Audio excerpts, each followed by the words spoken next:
Olá, bom dia, boa tarde e boa noite, seja lá qual for a hora que você vai assistir esse vídeo. Aqui quem fala é o professor Paulo. E aí, como é que vocês estão? Espero que estejam bem e eu espero também que vocês estejam se prevenindo aí contra o coronavírus, tá? Então, vamos dar início à resolução daquelas atividades que eu espero que vocês tenham ido pegar na escola. São atividades de revisão e também fazer alguns comentários aí para refrescar a memória de vocês a respeito dos assuntos que a gente já trabalhou em sala, tá certo? Vamos começar então? Vamos lá. E a primeira questão, a gente já vai falar sobre iluminismo.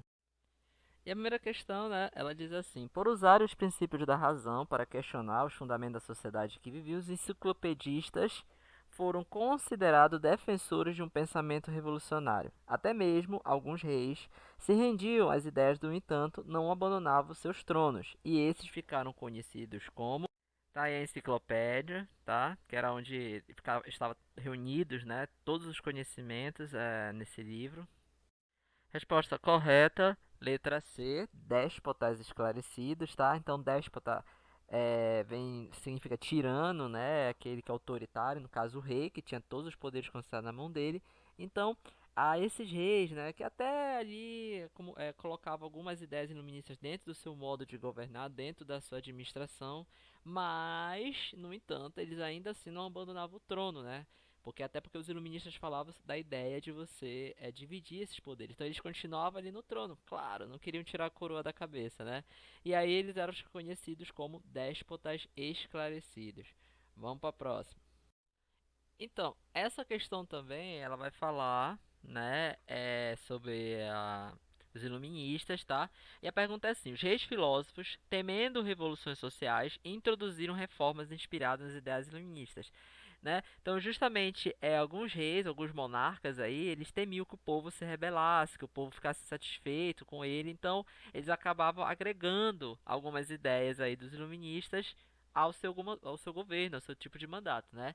Então, a resposta correta dessa questão é questão fácil também, letra B, né? Despotismo esclarecido. Hoje que eu coloquei duas questões só falando sobre os déspotas esclarecidos, tá? Então isso aí eu acho que esse assunto tá bem esclarecido aí pra vocês. Opa, desculpa o trocadilho. Vamos lá, pessoal. Então, próxima questão. Características do iluminismo, com exceção de, ou seja, das alternativas apenas a uma que não é, com exceção. Qual é a resposta que vocês marcaram? Aê! Letra B, o teocentrismo em coincidência com o ideal barroco, tá? O teocentrismo de Teo, que é Deus, né? Centrismo, centro, Deus no centro de todas as coisas. A gente sabe que o iluminismo já pregava uma questão dos humanos, dos homens, né? Da valorização humana, então não estava justamente o iluminismo ele criticava, né? O clero ele criticava esse radicalismo, a perseguição, né? Que o clero promovia, então nada a ver aí a letra B com as características do iluminismo, tá? Parabéns se você acertou. Vamos lá. Isso aí também é bacana, ó. O iluminismo, ele representou o quê? E aí, qual foi a alternativa que vocês marcaram? Letra A, afirmação das ideias revolucionárias da burguesia, né? Não esquecendo que a gente tinha muita burguesia envolvida e alguns iluministas eram burgueses também, pessoas ricas, tá? Vamos lá, continuando. Então, pessoal, chegamos à quinta questão. E a quinta questão, né, vai falar também, continuar falando aí sobre o iluminismo. Então, assinale a alternativa que apresenta um princípio filosófico do século das luzes. Então, no caso aí, ele quer, né, que a alternativa ela quer que você coloque aí uma das ideias dos iluministas, né, o princípio filosófico, ou seja, uma das ideias que os iluministas pregavam. E aí, o que é que vocês marcaram? Óbvio que a resposta correta, letra A, né? Nunca que os iluministas defenderam a monarquia, né? É a garantia de uma unidade política, ou seja, do poder nas mãos de um rei, de uma pessoa só. A C, mesma coisa, jamais eles vão defender a ideia do direito divino dos reis, né? E afirmar aí o absolutismo monárquico. E a D, tá? Dizer que o Estado não deveria ser dividido em poderes independentes, sendo que foram eles que criaram, lembra Montesquieu? Ele que cria aquela ideia da divisão dos poderes, né? Que o rei deveria dividir esses poderes entre executivo, legislativo e judiciário, como é até os dias atuais. Então a resposta certa, letra A. Vamos lá, pessoal. Solta a questão aqui. Quinta questão. Assinale a alternativa que apresenta um princípio filosófico do século das luzes. E aí, qual foi que vocês marcaram? Alternativa correta, letra A. Então, os iluministas acreditavam na razão, ou seja, na ciência, como uma fonte de crítica, né, de se falar da sociedade e política também, tá? Essa questão acho que bem facinha, né? Próxima questão é uma questão discursiva. Vocês pensam que vou ficar só a vida toda só marcando no xizinho. Vamos lá, gente. O que são corporações de ofício? Expliquei bastante isso para vocês durante as aulas também. Então, eu coloquei essa resposta aqui, mas é claro que vocês podem ter colocado outra de outra forma, né? De outra escrita.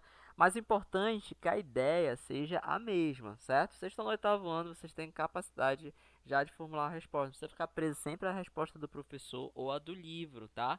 Então, isso é até um treino de escrita também, vocês aprenderem a produzir a resposta de vocês. Então, eu coloquei assim: corporações de ofício eram associações existentes no final da Idade Média que reuniam trabalhadores, artesãos de uma mesma profissão. Por exemplo, vamos fazer móveis de madeira. Então reunia, né, aquela corporação de ofício de vários marceneiros, tal, essa galera assim. Então saía mais rápido a produção daquele móvel, tá? É só um exemplo. Então, melhor, uma resposta que vocês poderiam colocar é essa daí, certo? Vamos para a próxima questão. Então, a próxima questão tem esse texto aí. Resposta correta, letra B. O texto fala sobre a colonização da América do Norte, né, pelos ingleses puritanos. E aí, acertaram essa? Vamos para a próxima.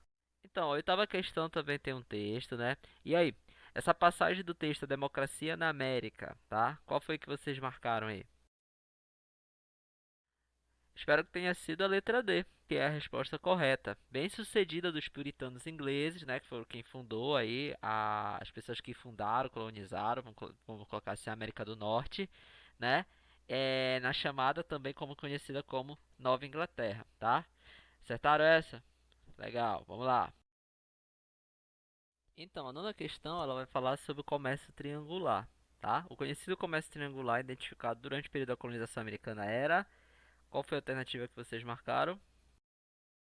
Resposta correta, letra D, tá? Resposta correta aí foi a letra D, né? Um comércio estabelecido entre a Inglaterra, as colônias da América do Norte e a África, tá? Então aí era em troca de produtos aí que a gente vai ter. Os produtos que eram produzidos, né? A matéria-prima que era produzida ali pela mão de obra escravizada da América do Norte, era mandado para a Inglaterra. E esses produtos também que eram produzidos na Inglaterra poderiam ser trocados por novas mãos de obra no continente africano, pessoas que seriam escravizadas, tá? Então, próxima questão. Chegamos à décima pergunta e ela é uma questão discursiva, tá? Então, e aí? Qual era a teoria do Montesquieu sobre o poder do rei? Então, gente, o Montesquieu, ele era um dos iluministas, né? E ele vai fazer algumas críticas aí ao poder absolutista real, né? Então, ao absolutismo real. E aí ele vai dizer que o rei não deveria concentrar tantos poderes nas mãos dele, que esse poder deveria ser dividido em três setores, né, diferentes entre si. No caso, poder executivo, legislativo e judiciário. Acredito que vocês lembram disso quando nós comentamos em sala, tá? Então, justamente a ideia do Montesquieu é que o rei não deveria ter poderes absolutos nas mãos dele. Então, explique o que é o absolutismo real, tá?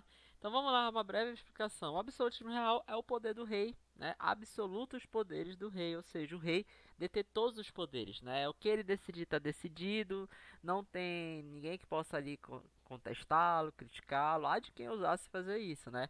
E lembrando, os iluministas eram totalmente contrários a isso, vão fazer duras críticas a esse tipo de administração, a esse tipo de governo, né? O monarca absolutista ou absolutismo real, tá? É a mesma coisa. Então é todos os poderes concentrados nas mãos do rei.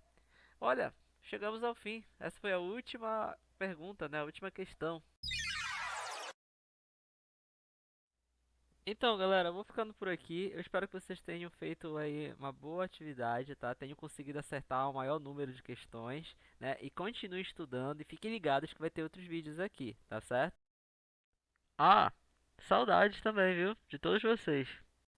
Eu espero que a gente se veja logo logo. Cuidem-se. Tchau. A sua aula continua no próximo vídeo.